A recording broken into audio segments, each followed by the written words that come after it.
On se retrouve avec Antonin André et Catherine Ney pour parler également de l'affaire de Christophe Glaise. Après la condamnation en appel de Christophe Glaise, Emmanuel Macron promet d'agir pour sa libération, tandis que Laurent Nunez confirme son souhait d'aller en Algérie, le ministre de l'Intérieur, malgré cette condamnation. Écoutez Xavier Driancourt, ancien ambassadeur de France en Algérie. Il estime que cette condamnation est un message de l'Algérie à la France. Il était l'invité de Christine Kelly ce matin sur Europe 1. C'est un avertissement aussi à la France. Parce que d'abord, pour montrer à Paris que même si Boualem Sansal a été libéré et gracié, on ne va pas repartir comme avant et on ne remet pas les compteurs à zéro. C'est pour montrer de la part d'Alger qu'Alger reste le maître des horloges dans la réconciliation franco-algérienne. Et aussi un message pour empêcher que Paris, sans doute, empêche la déclaration d'indépendance de la Kabylie le 14 décembre. Donc c'est pour faire pression sur le gouvernement français. La question, c'est est-ce qu'on a été trop rapide après la libération de Boualem Sansal, Catherine Ney? Est-ce qu'on a manqué de prudence? Et quand je dis on, c'est le gouvernement français.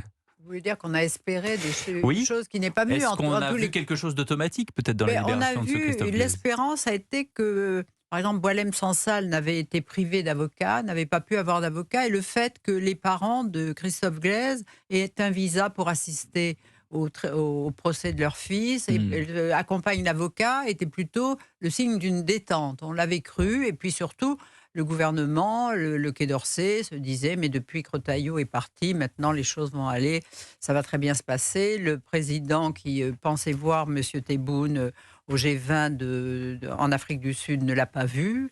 Je ne sais pas pourquoi, en tous les cas ça n'a pas été organisé.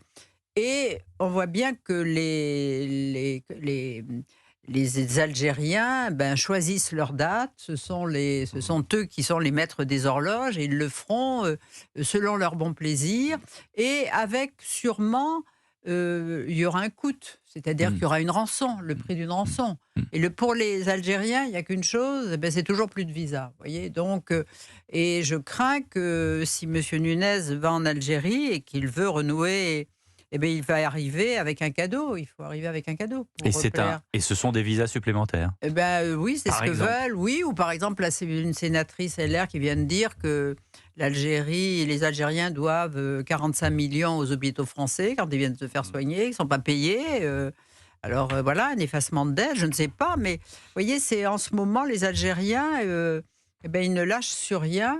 Et c'est pas d'être gentil et doux, comme le croit le ministre des Affaires étrangères, qu'on obtient quelque chose avec les Algériens. Alors qu'on a également un rapport du député Rodwell sur les accords franco-algériens de 1968, qui est toujours sur la table, qui pointe du doigt plusieurs choses, et notamment l'affaire des retraites qui sont payées, qui auraient dû être payées par l'Algérie, qui en compensation sont payées par la France. Dans ce climat, c'est assez difficile. En fait, on est face à une prise d'otage. Oui. C'est une prise d'otage, en fait. C'est un ressort systématique de pays qui sont relativement isolés, relativement en état de faiblesse, parce que l'Algérie, aujourd'hui, est un pays qui est coupé du monde, qui vraiment n'a plus d'alliance diplomatique. Aucune. Faiblement la Russie, mais l'Allemagne, d'alliance diplomatique. L'Allemagne, oui, enfin, il n'y a pas d'alliance diplomatique. En réalité, il y a des liens personnels entre le président allemand et le régime algérien. Mais c'est un pays qui est isolé et qui, donc, un peu à la façon de l'Iran, utilise des otages français, des civils, qui sont évidemment innocents, pour faire pression sur un État et pour essayer d'inverser un rapport de force. Bon, il faut évidemment être prudent. On souhaite tous que Christophe Glaise soit libéré le plus rapidement possible. Et surtout, une fois la libération de Christophe Glaise, en espérant qu'elle intervienne rapidement, opérée, et surtout un changement aussi de présidence de la République en France, que l'on puisse solder enfin cette affaire avec l'Algérie, de la colonisation et de la décolonisation, et que l'on puisse traiter de façon dépassionnée, j'allais dire de façon froide et mécanique nos rapports avec ce pays, parce que... Ça, c'est la volonté française, mais c'est... Oui, mais il y a est-ce que c'est vraiment la volonté algérienne? Sauf que, à partir du moment où ils n'ont plus de moyens de pression sur nous... pour danser le tango, oui, mais à partir du moment où ils n'ont plus de moyens de pression sur nous, ce sera quand même beaucoup plus simple de renégocier avec un rapport de force les accords avec l'Algérie, sachant que, Catherine l'a rappelé, il y a beaucoup d'actifs financiers et de générosité du côté français qui bénéficient au régime algérien et auquel il s'accroche, mais sur lequel, lorsque nous ne serons plus sous pression de ces prises d'otages, les leviers seront plus puissants et plus forts. Oui, d'ailleurs, le rapport Catherine de Ney. Charles Rodwell et d'un autre député, Mathieu Lefebvre. non, Monsieur Lefebvre, a été très intéressant. Ils ont dû vraiment aller Ils ont chercher. chiffré. Ils Oui, ont oui. chiffré et ils ont vraiment eu du mal à obtenir ces chiffres en allant dans tous les ministères parce que ça n'était pas recensé. C'est-à-dire que la France ne savait pas combien l'Algérie lui coûte par an. Ça en dit long Et sur là, la capacité de gestion de l'État français qui Ben oui. gère des comptes Ben dont il n'a oui. pas connaissance. Oui, mais c'est formidable. vrai qu'à chaque fois qu'un Algérien avait un problème de retraite ou quelque chose qui n'allait pas, il s'adressait au Conseil d'État qui tranchait toujours en sa faveur et de manière toujours large. Donc là, il y a peut-être la France aussi, par lâcheté, par paresse, n'a pas mis les outils aussi pour bien contrôler cette Oui, puis loi à la- de mai 60. Et puis il y a la rente mémorielle aussi, qui est toujours Pardon là. Il y a la rente mémorielle la qui est rente toujours mémorielle. là. Ah ben Souvenez-vous oui, de oui, Monsieur Macron qui a eu Oui. ce discours Oui. sur l'Algérie, sur le mea culpa. Écoutez, Boualem Sansal également, qui a réagi à la condamnation de Christophe Glaise.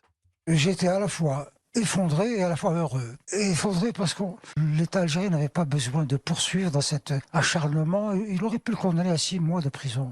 Et il sortirait aujourd'hui même. Puisqu'il avait fait ces 6 mois, donc il serait sorti Exactement. à l'issue. Voilà. Et- Donc il y a quand même un acharnement contre ceux qui sont supposés qui complotent contre l'État algérien, etc. Mais ça ne me surprend pas. Mais en Effondré même temps, d'abord, mais pourquoi heureux? ça y est, il va sortir. Une heure après quelques coups de téléphone par-ci par-là, j'ai compris que la grâce allait venir très rapidement, qu'il faut laisser un peu de temps au gouvernement pour que les choses se calment. Et surtout, les procédures, c'est super important. Franchement, je suis confiant. Dieu entende Oui. Boualem Sansal. hein. oui, Dieu mais- entende Boualem oui, Sansal. moi, Il connaît bien le fonctionnement de l'intérieur, puisqu'il Oui, lui avait oui, prouvé. oui. Donc, Oui, non, mais gageons Oui, que... bon, peut-être. En tous les cas, l'autre jour, dans une interview qu'il avait Catherine donnée, il avait dit qu'il voulait revenir en Algérie parce que aller Ouais, chez ouais. lui, il a son ordinateur où il y a tout son travail. Et voilà. Et moi, je trouve que c'est à la fois téméraire Imprudent. et très imprudent. Oui, parce mais que- vous savez bien que son comité de soutien en premier, et puis sa famille également, ne vont pas le laisser repartir Boualem Oui. Sansal sous prétexte qu'il a laissé un ordinateur. Oui, mais ce qui est très intéressant aussi, c'est qu'il a bien dit à son comité de soutien que le fait qu'il ait eu des soutiens partout, et évidemment par les Allemands, par le pape, et aussi tous ces intellectuels, c'est très important pour les Algériens.